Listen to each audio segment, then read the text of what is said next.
दंडवत प्रणाम. मराठी भाषिकांकरता आणि महाराष्ट्रातील तमाम नागरिकांकरता अत्यंत गौरवाचा आणि अभिमानाचा क्षण म्हणजे अखिल भारतीय मराठी साहित्य संमेलन 99 सातारा या ठिकाणी संपन्न झालं. संपन्न होत असताना महानुभाव पंथीयाच्या भावना दुखावण्याचं काम हे अखिल भारतीय मराठी साहित्य मंडळाने केल्याचं आम्हाला निदर्शनास आलं. मराठी भाषेला अभिजात भाषेचा दर्जा मिळण्याकरता महानुभाव पंथाचा लीळाचरित्र ग्रंथाचं बहुमूल्य योगदान आहे असं महाराष्ट्रातील जबाबदार व्यक्ती, साहित्यिक यांनी मान्य केलं हे आम्हाला वृत्तपत्रांतून पाहायला मिळालं. परंतु ज्या लीळाचरित्र ग्रंथाचं लिखाण पंडित श्री माहीम भट्टांनी केलं त्या अशा महान व्यक्तीचा उल्लेख एका खांबावरती आणि तो देखील एकेरी भाषेमध्ये केलेला आम्ही बघितला.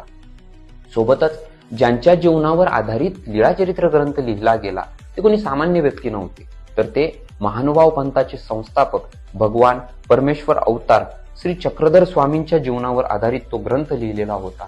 त्यांचा देखील उल्लेख एकेरी आणि एका लहान अशा ठिकाणी केलेला आम्ही बघितला.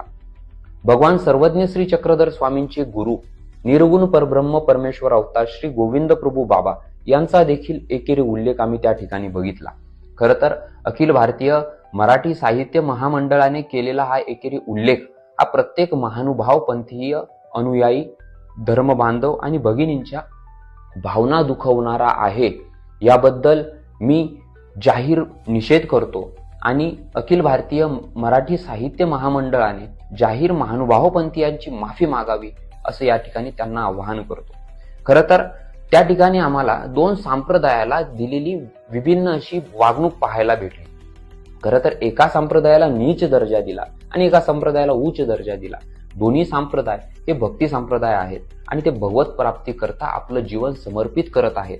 खरं तर दोन्ही संप्रदायातील आम्ही व्यक्ती इतक्या लहान विचाराचे नाही आहोत, परंतु तुम्ही जे लहान कृत्य करून पंथीयाच्या भावना दुखवल्या, हे कृत्य करताना जर तुम्हाला समजलं नाही, परंतु ते झाल्यानंतर पंथीयांच्या भावना दुखवल्या आहेत हे आपल्या निदर्शनास यावं हे करण्याकरता आम्ही हा व्हिडिओ बनवत आहे.